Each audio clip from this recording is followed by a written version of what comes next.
Assalamualaikum warahmatullahi wabarakatuh.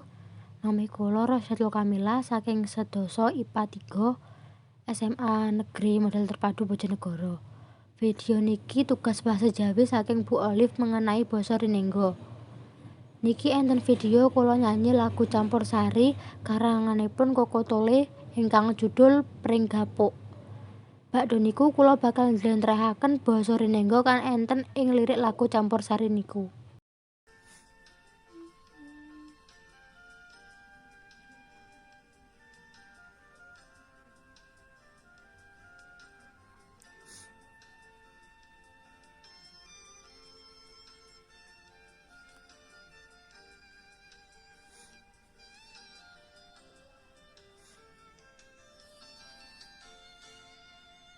Pringgapuk mentul pucuk kala jengking ngentuk bathuk cekot-cekot yen ra kepethuk. Pringgapuk ditaleni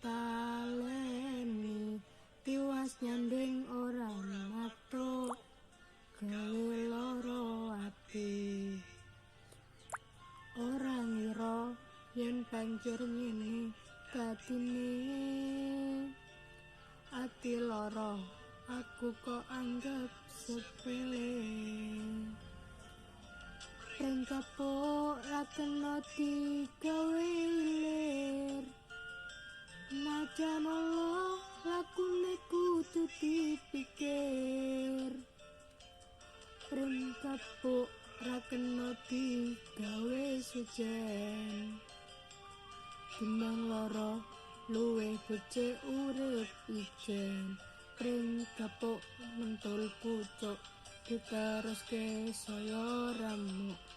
Pringgapuk mentul bongkot diteruske saya abot. Pringgapuk mentul pucuk diteruske saya ramuk. Pringgapuk mentul bongkot diteruske saya abot.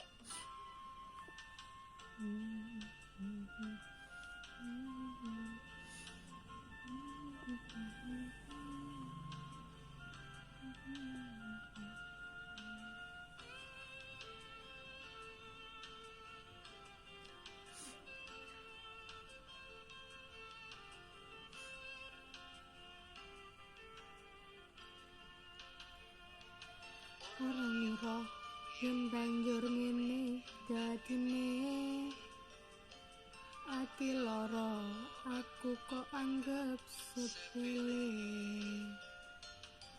Pringgapuk ra kena digawe ilir najan Allah lakune kudu dipikir.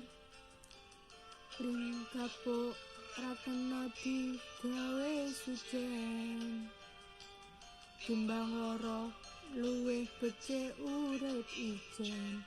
Pringgapuk mentul pucuk diteruske saya ramuk. Pringgapuk mentul bongkot diteruske saya abot. Pringgapuk mentul bongkot diteruske saya abot. Pringgapuk mentul pucuk diteruske saya abot. Campursari niki termasuk basa Rinenggo jenis parikan. Basa Rinenggo kang enten teng lirik lagu niki yaiku A. Kala jengking ngentuk bathuk cekot-cekot yen kepethuk. B. Pringgapuk ora kena digawe ilir najan Allah lakune kudu dipikir. C. Pringgapuk ora kena digawe sejen timbang lara luwih becik urip ijen. D. Pringgapuk mentul pucuk diteruske saya remuk. E. Pringgapuk mentul bongkot diteruske saya abot. Cukup semanten atur kula, mbok bilih enten kesalahan kata kula nyuwun ngapura. Wassalamualaikum warahmatullahi wabarakatuh.